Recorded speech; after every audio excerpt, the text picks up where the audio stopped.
Welcome back to the Evergreen Local Tri-Cities Edition, your weekly download of what's happening across Benton, Franklin counties, Kennewick, Pasco, Richland, Findlay, and surrounding areas. From urgent safety updates to legislation wins, deep community concerns to everyday wins. We've got the real stories behind the headlines, so let's dive in. So, there's never a shortage of news here in the Tri-Cities, unfortunately. Always something going on, always something to talk about. But first and foremost, right here at the top, I do just want to extend an invitation to all who listen to the Evergreen Local Report here in the Tri-Cities. If you are friends with a local business owner, if you are friends with a local pastor, if you are friends with anyone at a school board, police station, anything like that, that would love to talk about what's going on in our community, local businesses, local organizations, 501(c)(3)s, nonprofits, things like that, please drop me an email or drop me a message over on X or Instagram. DMs are open on both at EVERGREENRPT at X and Instagram, or you can email the show at theevergreenreportpod.com, or you can just simply go to the link in the bio of this episode. And with that, enough of that business right there. Let's jump into the headlines today. So first and foremost, we are talking about a man that was charged with a homicide and a $12 fentanyl death is here. We have an absolute fentanyl epidemic here in the Tri-Cities. We've had a fentanyl epidemic. It hasn't gone anywhere. It hasn't changed. 85% of Benton County overdoses death are related to fentanyl. We have an absolute fentanyl epidemic here in the Tri-Cities, and as little as $12 of fentanyl can take a life, can take multiple lives. I have inhaled fentanyl smoke before, and it knocked me out for about 3 days from work because it's that powerful. It's a very deadly substance. Those who are using it are all around the Tri-Cities. Please, please, please be careful. And please, if you see someone struggling with fentanyl and you love them, you know them, please refer them to a clinic to get treated, a detox, so that they can get clean and they can turn their lives around. So with that, we had Dustin H. Shahir, 41. He was charged with a controlled substance homicide after allegedly selling a $12 dose of fentanyl that led to the overdose deaths of Stephen Taylor, 35, of Benton City in August 2024. Taylor was found dead in his bedroom by his mother the next evening. Investigators linked the sale to Shahir through text messages on Taylor's phone. So really sad. A controlled substance homicide is being used more frequently to prosecute fatal fentanyl dealers in Washington, including here in the Tri-Cities. With this charge, it allows prosecutors to hold dealers criminally responsible for overdose deaths, essentially treating the sale of a lethal dose as a form of homicide. Taylor's death adds again to the local and the national trend that I mentioned earlier. Why this matters so much? Because it's just important. It's just important to know, to be aware of fentanyl. Teach each other about fentanyl and what it looks like. It's typically used in foils. It is a deadly substance. It's not one to play around with recreationally, unlike marijuana or alcohol, which can be done more recreationally. I don't agree with that personally, but those are things that are typically more safe to do recreationally. There isn't really a good level of fentanyl that can be used really in anything. So it's a warning. I want to give a warning, to the street level distributors. There are penalties. There is a need for more upstream intervention on this topic on fentanyl. It's not great. It's not good. Doesn't look good.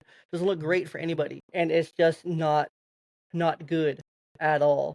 The Benton County last filed a controlled substance homicide charge in 2022. They have filed 2 such cases in 2024, and it goes to see how many will be shown here in 2025.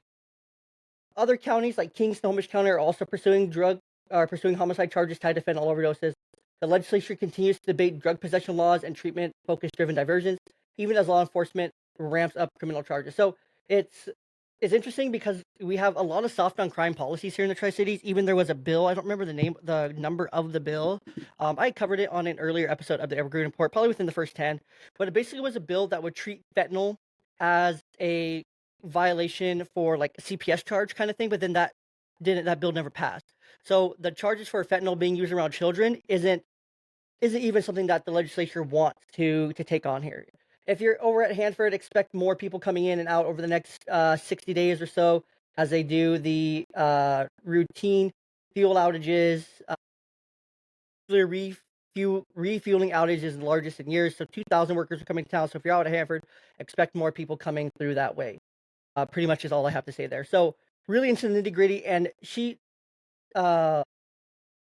the school board president for the Richland School District. I'm hoping to have come on very soon in the podcast. Hoping to have her come on to speak to you, speak to the people, speak to the podcast, much like Mr. Galbraith did, talking about things going on in the KSD district, but primarily to focus on this exactly, the budget and the funding issues that the Richland School District is having. Parents and teachers slammed the Richland School District cuts to nurses and librarians.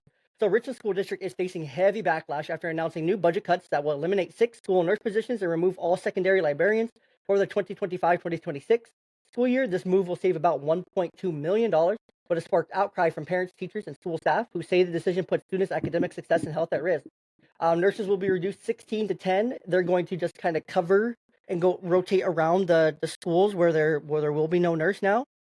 Middle and high school librarians will be reassigned to the classrooms. They'll just be paraeducators in the library, which it's just an oversight model, because I mean libraries are kind of just like go in, check out, check in what you get. I don't really see personally a problem with that. I don't see any issues with that whatsoever. And I'm just trying to understand this. I don't understand the backlash. Like less is less staff, but also it's a great move to save some money here if you can get rid of 6 nurses and essentially restaff classrooms with these librarians instead. It could be really beneficial in a lot of other ways I don't think we're looking at here. The Richland's nurse to student ratio will now jump from 1,900 to 1 in 1,500, far above the recommended level. So I mean, again, that's going to be really high. A lot of students to one nurse to try to cover and to help. Secondary students will lose access to direct librarian instruction and research, digital literacy, and reading engagement, but those librarians are going to be now back in the classroom and with students in a different way as paraeducators or as teachers in the classroom. So I think this could be really beneficial at the same time, where they may not lose a lot of that instruction. The district's library system will be centralized, weakening site-specific support for middle and high school students. Critics argue that cuts contradict Richland's strategic goals to promoting student well-being and achievement. So why does this matter? Well, obviously there's a lot of reasons this matter. School nurses and librarians are frontline supports for students handling chronic conditions, mental health, and digital learning. Reducing these roles disproportionately affects students with disability, chronic illness, and literacy challenges. The move reflects a larger trend of budget crisis in public school across Washington, placing essential services on the chopping block. This is all across schools. I mean, if you look at Findlay, very close comparison here in the Tri-Cities as well. I need to research to see kind of where that levy ended up yesterday. This is coming out on tomorrow, Thursday, the 24th. So where that levy ended up on from Tuesday for what they're going to be doing. So it's just a trend in that direction, showing what's going on in these budget crises that we're going through in the public schools because of poor fiscal management. Some could call it. You could call it overspending, one-time funds, or whatever it is. I don't know the whole story. I want to talk to the school board themselves and understand kind of where these budget deficits are coming from and how we got here. Well, it's pretty obvious too as well. You can look at past history here for numbers exactly. Richland overspent its revenue by $6.5 million in 2022, 2023, and $1.5 million in 2023, 24. So that's $8 million in overspent in revenue over the past 3-4 years. A $10 million drop in state levy matching funding caused by rising local property values worsened the situation, so that the levies aren't passing as much because people are really looking at this like how much more can they squeeze out of me for my home, for my property, for my taxes. And people are just, I think, fed up of just funding these things and funding while scores continue to go down across Washington state. And so I don't blame the people for not wanting to continue to fund this education that's not really doing anything for our kids. Scores are getting worse. Mental health is getting worse. Schools are more politicized than ever. So I don't blame people for not wanting to fund it. Honestly, I mean, you can't blame people for not wanting to fund it. I don't want to fund it. I don't want to vote yes on these levies, even though I know that they're going to go toward public school and whatnot. I don't want to. I know a lot of people feel the same. A lot of people do want to fund it. It's like, oh yeah, public education, but at what cost? At what cost? How much more can they raise my property taxes? Olympia's already trying to raise property taxes even more than what they're already at, triple them essentially, and multiple other bills we just covered on yesterday's Evergreen Report, episode 15. The great tax grab that came out on Wednesday. Continue to monitor this situation. Again, Findlay is the closest example of kind of what happens here. The legislature is currently debating House Bill 1217.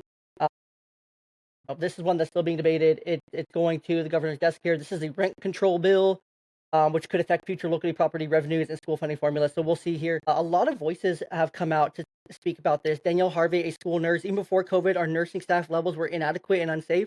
This decision is making it downright dangerous.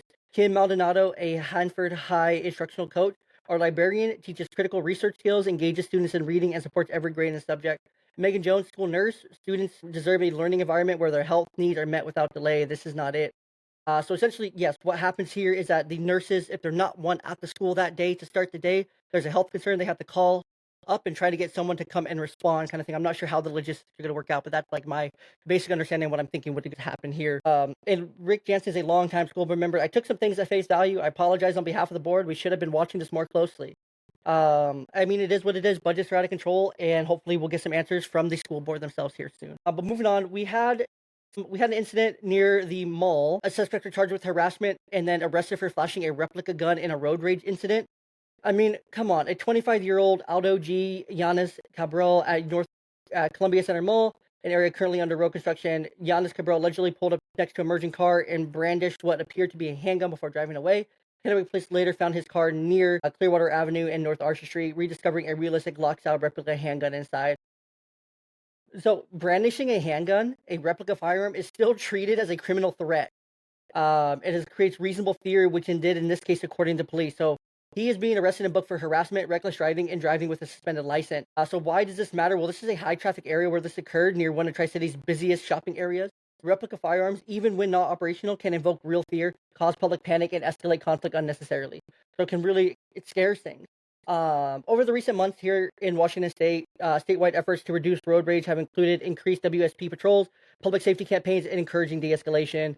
In Seattle, Spokane, similar incidents involving replica weapons led to temporary lockdowns and emergency responses. Yeah, that's what happens. You know, if these things are near enough to a school, I'm surprised at this one being where it was. There could have been some schools impacted if they had heard about it. Depending on where he was driving, things like that. That schools could have been shut down for this, unnecessarily. So keep yourself in check while you're driving on the road. Yes, people are rude, terrible drivers, things like that, but it does not mean anything for when it comes to keeping everyone safe. You gotta control yourself. Have to control yourself. This is a really, really big story, actually, that I wanted to cover next. This is forever chemicals are once again found in Kennewick drinking water. So this is the second year in a row. The city's planning a $20 to $30 million treatment plant to remove toxic forever chemicals. So Kennewick's water has again tested above the state action level for a toxic compound from the forever chemical family. Water from the Rainy collector near the Blue Bridge was sampled on March 4th and contained a 16.7 parts per trillion forever chemicals, exceeding Washington's legal limit of 15.5, which that still feels like a lot. Parts per trillion, 15, but I mean, what do I know? I'm not the government and I don't make up these numbers. This is the second year in a row that the city's spring samples have exceeded safety. So really big PSA out there. Pregnant people, breastfeeding parents, those missing infant formula are advised to use alternative water sources per state health recommendations. So please, if you have small children, get a Brita, go spend the money, get a Brita, filter out these chemicals, filter out these things. They are synthetic chemicals linked to health issues such as thyroid problems, immune system problems, and low birth weight.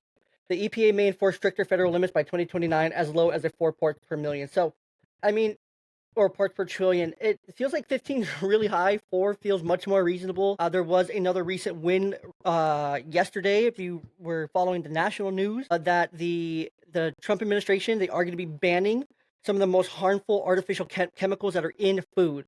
So that's a big W, big W. So these chemicals do build up in the body over time, and they're nearly impossible to get rid of. So what you should do, let's see. Parents, children with young children asked to shoulder the added cost for bottled water or filtration for a problem that they didn't cause, which absolutely sucks. If the trend continues, this could affect public trust in municipal infrastructure and may lead to illegal policy action as EPA standards tighten. So hopefully, a 4 parts per million seems much more reasonable. Last year, they were even higher at 17.4 parts per trillion. So it's interesting there. The source is suspected to be firefighting foam, a known contributor used in industrial and training sites statewide. They have not consistently been above the threshold year-round, but spring appears to be a high-risk period. Multiple cities around Washington are actually dealing with this, including Issaquah, Whidbey Island, and Spokane. The state has begun requiring quarterly testing for the public water. Washington recently banned these chemicals in cosmetics and textiles, joining states like California and New York in regulating usage more aggressively. Yeah, so the Deputy Director of Public Works acknowledged the problem appears seasonal, emphasized the engineering response is underway. So they are already responding to it and already, getting on top of this here. And again, just to know, these chemicals can't be boiled out. They're odorless, they're tasteless, so water may appear safe while being contaminated. So it's just a good idea to have some kind of water filtration in your home, whether it's in your fridge, whether that's on your kitchen sink attached to it. Maybe you pour your sink water into a Brita or something, but do something to filter your water to filter these chemicals out. Just be mindful of that. Again, they can't be boiled out. So even if you put it in like a hot cup of tea or something, they can't be boiled out. They're still going to be there. So just remember that, and then they will live forever in your body and cause you health issues beyond that. Speaking of juvenile crime, well, we weren't talking about, but now we are. A 10-year-old was shot in a drive-by in the Orchard Hills Apartments complex around 4 a.m. on over the weekend, or sometime in the last week or so. I don't have the exact date here, but they were shot through the walls in their home while likely asleep. Whether the child was the intended target or collateral damage doesn't change the outcome. Children in our communities are now being hit by bullets in places that are supposed to be safe. Where these apartments are is typically a pretty safe area. This was in the second floor, Building B on Leslie Road. Richland police say bullets pierced through the wall and hit the child, who was taken to the hospital for treatment. The child's condition has not been publicly released. So we don't know if this child's okay, but no one has been arrested. This happened in a densely populated apartment complex, just showing that it can really happen anywhere. Really not, this area is not known for violence, again, which is a crazy thing here. The shooting comes amid a broader uptick in violent crime around the state. Lawmakers in Olympia are currently debating new public safety measures, which, make crime softer. And this happened in the early morning as well. It's difficult when these things happen locally and a child's affected. But also, at the same time, you also have parents who are using their children to steal from Macy's. Yes. These terrible things happen, but terrible things also happen to children in other ways that are forced by their parents. April 13th, around 3:50 p.m., two adults were seen directing a teen girl and a younger boy, estimated about 11 years old, to fill carts with clothes and merchandise at the Macy's and Columbia Center Mall. The kids ran out without paying. Security tried to stop them, but the girl fled immediately. The boy hesitated before also running. When confronted by Macy's security, the adult male denied knowing the kid. Surveillance footage reportedly shows a man and woman entering with the children and later leaving with them in a vehicle. Kennewick police are asking for help identifying the two adults believed to be children's parents or guardians. So this is just sad. This is a potential child exploitation crime where adults allegedly use minors to commit theft. This adds a layer of manipulation and long-term psychological harm for the children involved. Police may pursue child endangerment or contributing to the delinquency of a minor charges in addition to theft.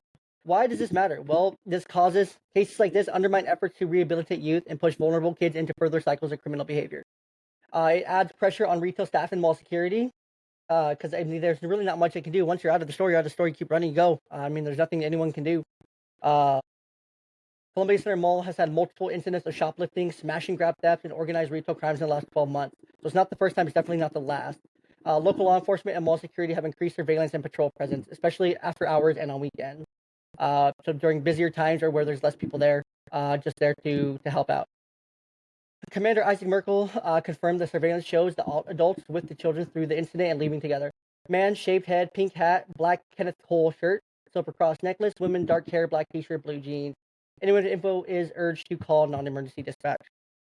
So a couple good things happening. There's a couple bills that passed that actually are good news.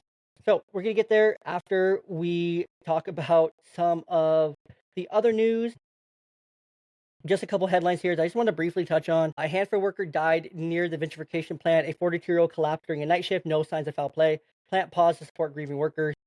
This was a very sad story. The man just collapsed after getting off a night shift outside of Hanford. It's very sad when these things happen. He was returning from a portable restroom around 6 a.m. where he collapsed and was discovered by coworkers.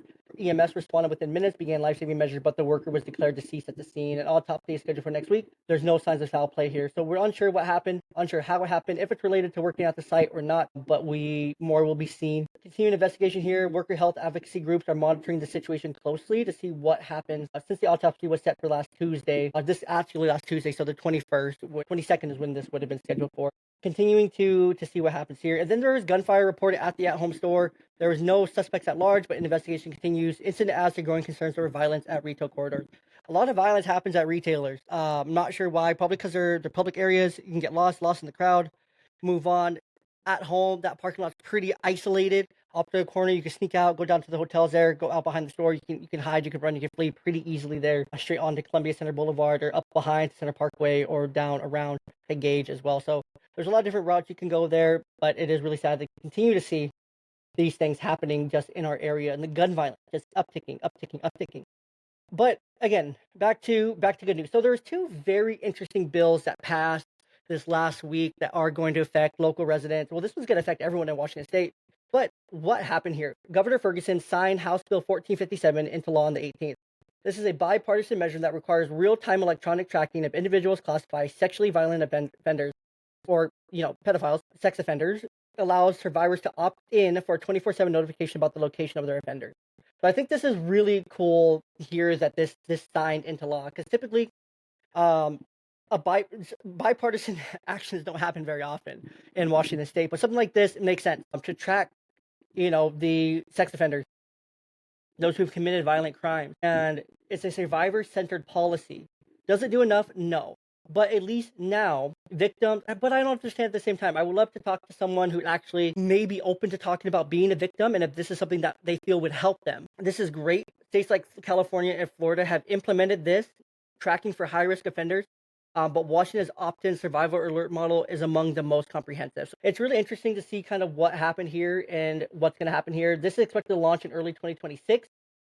This is just one of the broader pushes to modernize the state victim services and public safety system. So I'm really curious because there's the other side of this coin is like, yes, I want to know where my offender's at, but at the same time, I don't want to know where my offender's at.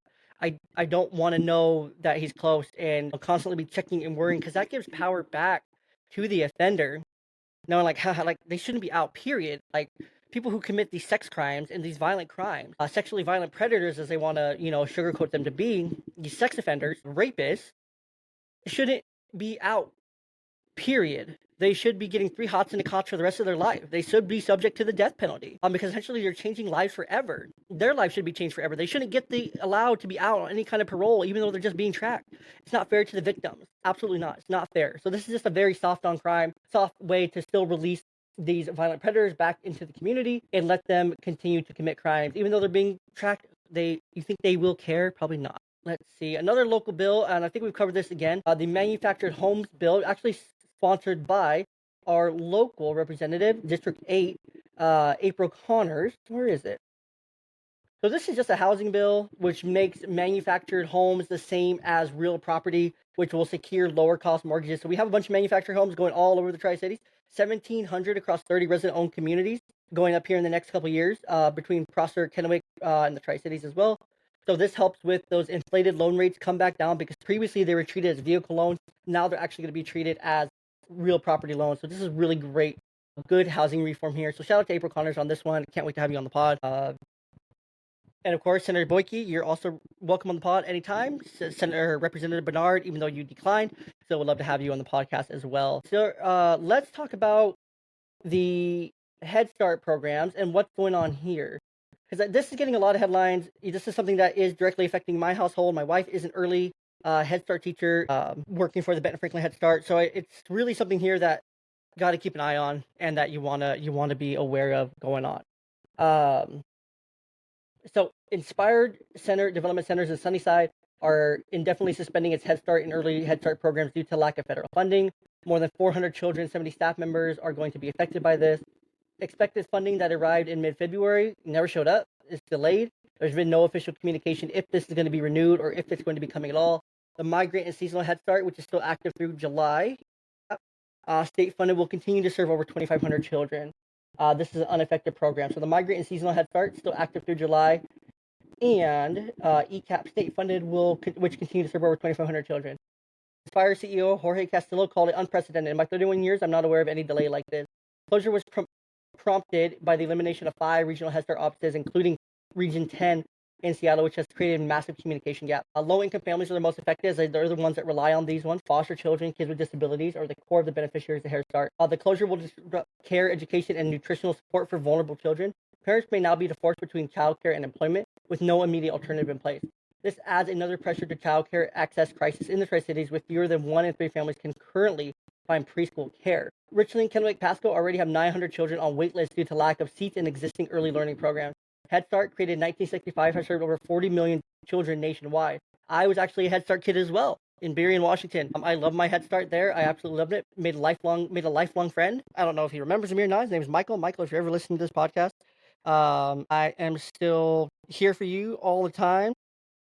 My good friend, if we're ever able to get in touch, I would love to hear from you. Start. Governor Ferguson budget proposal includes state level ECAP cuts, compounding the issue. So Governor Ferguson's also cutting state level ECAP as well, which is really interesting. that part of his budget cuts. The budget proposals. Okay, it's not Governor Ferguson, it's the Democrats' budget proposal. So I want you to remember that here as I read that from this article. The budget proposal is not Governor Ferguson isn't proposing a budget. Budgets are proposed to Governor Ferguson here. Your Democrats, the state Democrats in the legislature, are part of their budget is to cut ECAP programs. That's a fact. You can go look it up through this. They're wanting to cut state level ECAP programs, which will further compound the issue. The Trump administration is considering full elimination of all federal Head Start programs. So again, I don't think that is good. We need our education gaps to go smaller, and I think it starts younger, so the younger we're able to help our kids and get them educated, the better, not waiting until they get older and older and older as well for that. So eliminating this program would definitely devastate communities. It would not be great. Joel Ryan, the Washington State Association of Head Start and ECAP, more than 1 million parents depend on Head Start. Eliminating this program would devastate communities. I don't think it's a good move. Call it for what it is. Again, it is under consideration by the Trump administration. I don't think it will actually happen because there's too many families, too many constituents that rely on this program for their children. Let's see.